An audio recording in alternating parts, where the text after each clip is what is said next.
India has had a complicated relationship with Myanmar. Today, India is facing the brunt or the heat of two insurgencies on the border.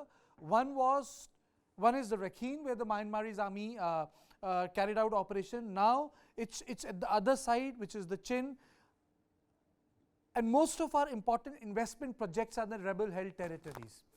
Your opening comments, sir.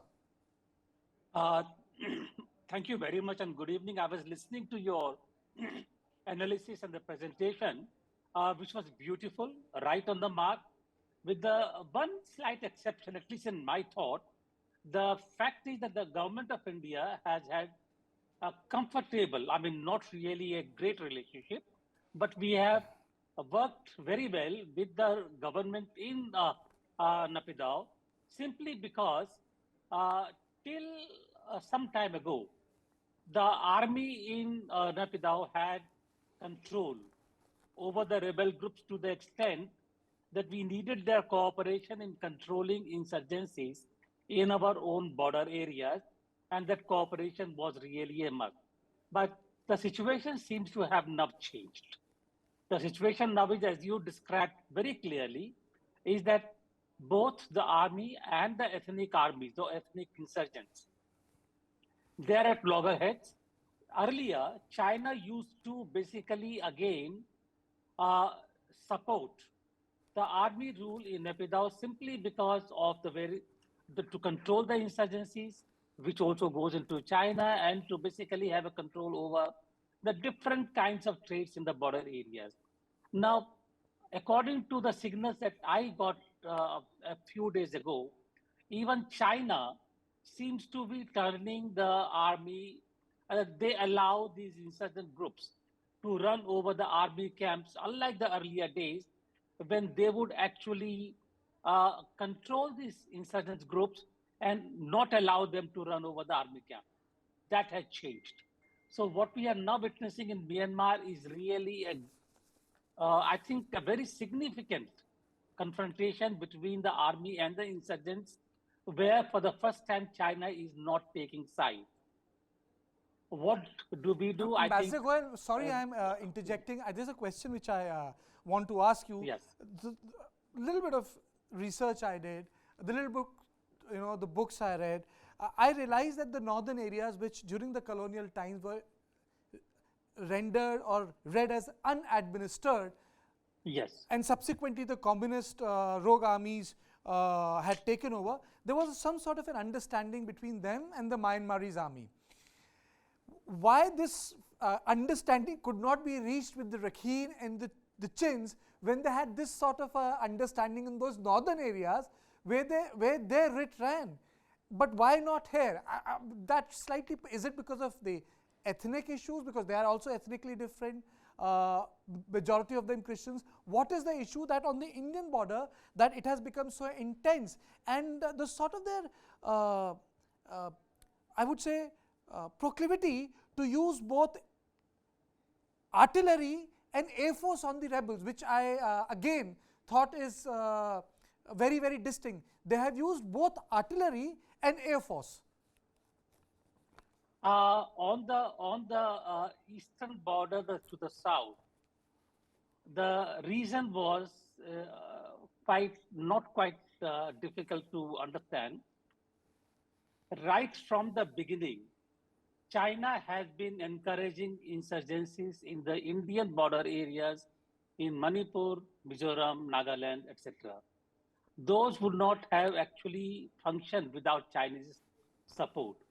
And the Chinese have found that these groups in the border areas of India in Myanmar were a useful instrument for them to work with the insurgencies in India.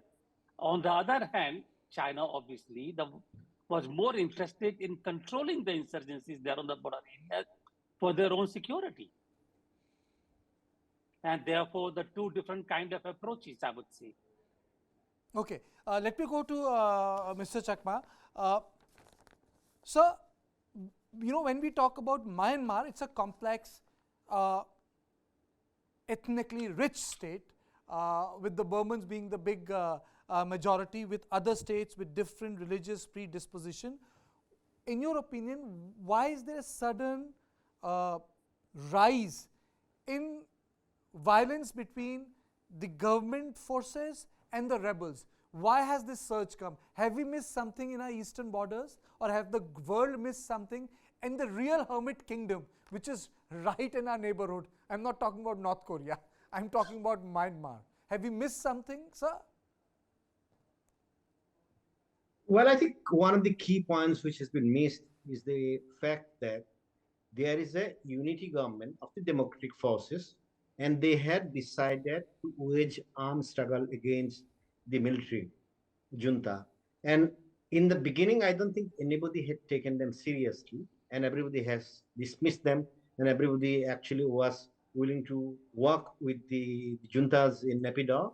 But the situation had changed simply because of the fact that none of the ethnic groups who can get any kind of rights from the junta. So they have been united, and of course, because they have been united, they have been putting substantial amount of pressure, and I'm quite sure that they have access to a large number of armories and etc.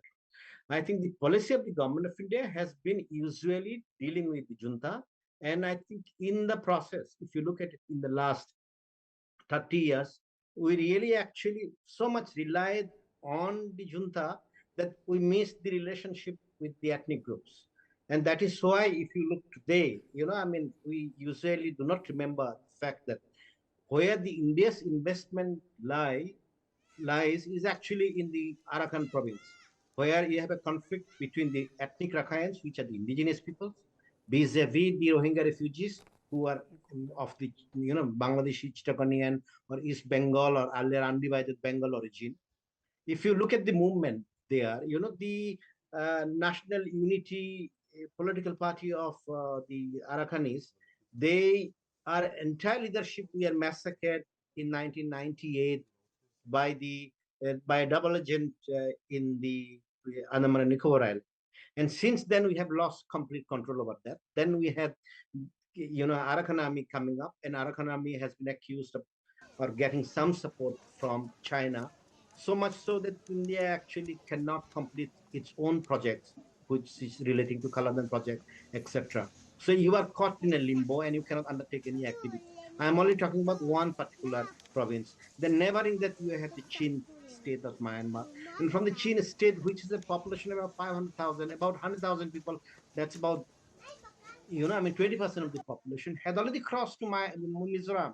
So it has been creating problems. So if you look at our policy, I think, I don't think there has been any assessment or reassessment following the coup d'etat in February 2021. And we are at this point of time caught completely off guard. You have a situation here which is unheard of in Myanmar, that, troops were surrendering, coming to India, Correct. we are sending back to More, etc. So we have a situation, I don't think government of India has many allies among the insurgent groups. That's one very clear. Secondly, you actually cannot rely on a government which has lost control over huge amount of territories. And as I said many times in your shows, what have we been doing? The policy of the government of India should have been to take a pragmatic approach. Maintain equidistance, ensure that your borders are secure, and you have a right and cogent policy to deal with the people who are coming, those who are seeking immigrations or asylum whatsoever. But what we have been doing, we are one of the 5 countries in the world which have been funding, arming the military junta. So we have a situation, military junta being armed by New Delhi, which are repressing its own Okay. citizens of Myanmar coming to Mizoram, Manipur, Nagaland. They won't protest because they belong to Okay. the Naga community.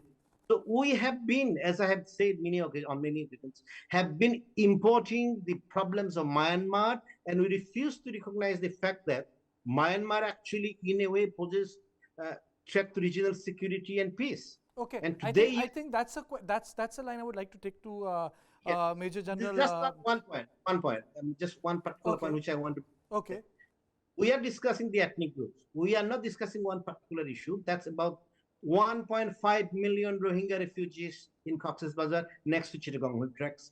And okay, the funds for the Rohingyas have been withdrawing and have dried up. and Myanmar is not going to take them back. It's not in a position to take them back. Now, if you have over a period of say 2 years, 3 years, funding from the UN and the West, drawn up or dried up, you will have the entire refugees, bursting in the Chittagong tracks in the neighborhood. And by arresting few of the people, those who are engaged in trafficking, I don't think you are going to resolve the problem. So it's a massive regional security issue.